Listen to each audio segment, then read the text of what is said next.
Alors, nous voici sur le vrai gros morceau de ce brevet blanc, c'est-à-dire l'exercice de géométrie plane, dans lequel vous allez retrouver Thalès, Pythagore, etc., etc., etc. Première question, calculez la longueur SB. Ne tombez pas dans le piège, s'il vous plaît. Ça a été souligné dans l'énoncé qu'on vous donnait le diamètre, et donc OB est un rayon, il ne mesure que 5 centimètres. Vous avez 6 points pour le calcul de la longueur SB. 6 points qui vont être basés sur votre rédaction du théorème de Pythagore. On sait que SOB est un triangle rectangle. Je sais, hein, c'est quelque chose que vous avez l'impression d'écrire à chaque fois, mais c'est nécessaire de le répéter encore, encore et encore lorsqu'on veut l'utiliser. On sait que SOB est un triangle rectangle en haut. D'après le théorème de Pythagore, j'ai l'égalité suivante. L'égalité n'est vraie que si je suis dans un triangle rectangle, et c'est le théorème de Pythagore qui me l'assure. Donc forcément, j'attends, et tous les correcteurs attendent de voir ces deux phrases au départ. Et pas de faute d'orthographe à Pythagore, s'il vous plaît.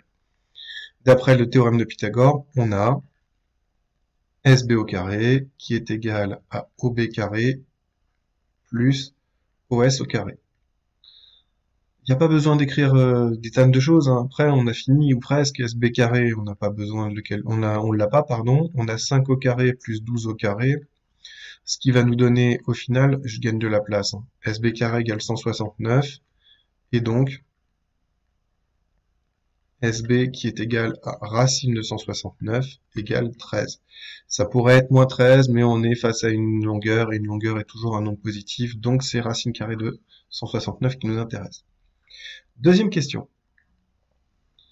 Seulement ici, on admet que les droites sont parallèles. Je comprends que beaucoup d'entre vous étaient gênés, mais en fait, la première question, elle est très simple. Elle ne vaut que 2 points. La question, elle est basée là-dessus. On remplit aux 3/4 de la hauteur. Donc en fait, les 3/4 de la hauteur, c'est les 3/4 de SO. Combien ça fait?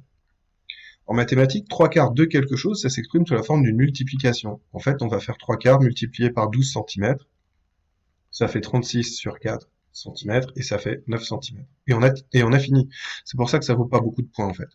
Beaucoup d'entre vous ont filouté, ont essayé de trouver des résultats, ils sont partis du 9, ils ont mis la formule ils ont mis la valeur dans le théorème de Thalès pour trouver la valeur de Mn, et après ils ont dit bah ça valide les deux. Non, non, ça ne valide pas les deux. Il faut être clair là-dessus. Tant que vous ne pouvez pas dire que cette question-là permet de valider et la A et la B. La B sera validée uniquement par les 9 cm. Mais si on n'est pas sûr de comment on a obtenu les 9 cm, ça ne marche pas. Donc, spoiler, j'ai vendu la mèche, hein. Ici, c'est un théorème de Thalès. Le théorème de Thalès se rédige de la même manière qu'un Pythagore, c'est-à-dire en rappelant les hypothèses du théorème de Thalès. Les points sont alignés dans le bon ordre sur des droites qui se coupent en un point S. Ça sera plus facile de le dire comme ça. Les droites qui sont ici, les séquentes OB et NM, sont bien parallèles. Je ne le sais pas, on me le dit. Ne l'inventez pas en me disant qu'il y a un angle droit ici, c'est écrit nulle part. Et donc, effectivement, on se retrouve avec donc la vérification de Thalès, alignement plus parallèle. Ça, c'est important. Je vais pas le faire, j'ai pas bossé de place, mais il faut le vérifier. Je l'ai fait à l'oral. D'après le théorème de Thalès, j'ai donc le droit de dire une chose qui n'est pas acquise au départ, c'est que les rapports Sn sur SO, en général on met petit sur grand, c'est pas obligatoire, mais bon, Sm sur Sb, et enfin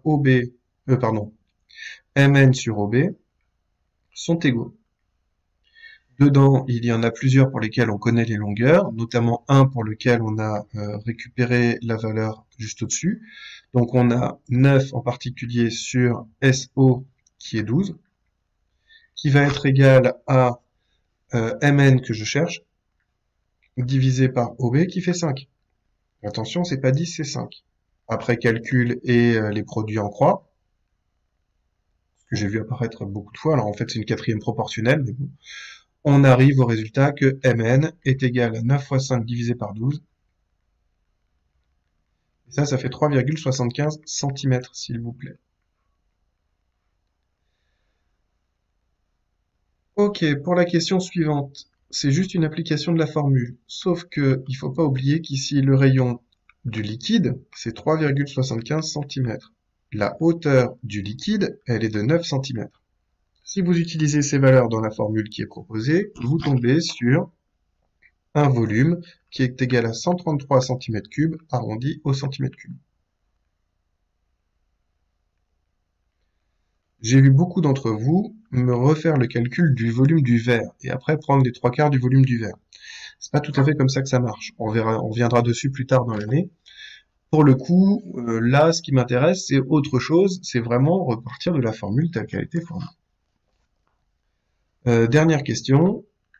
Comment est-ce qu'on fait pour calculer le nombre de verres qui pourront être remplis? Il y a plusieurs questions de conversion. 3 litres égale 3 décimètres cubes, c'était rappelé, égale 3000 centimètres cubes. Une fois qu'on a ça, je veux partager 3000 cm3 en paquets de 133 cm3, donc je dois avoir cette division-là, ou une équivalente, hein. Et le résultat qui est obtenu, c'est à peu près 22 quand on arrondit à l'unité. J'ai pas l'impression que ce soit un exercice si compliqué que ça, et pourtant, voilà, c'est quelque chose qui a posé beaucoup de problèmes, alors que finalement, bah, vous aviez un Thalès, un Pythagore, et vous deviez savoir que vous seriez évalué là-dessus.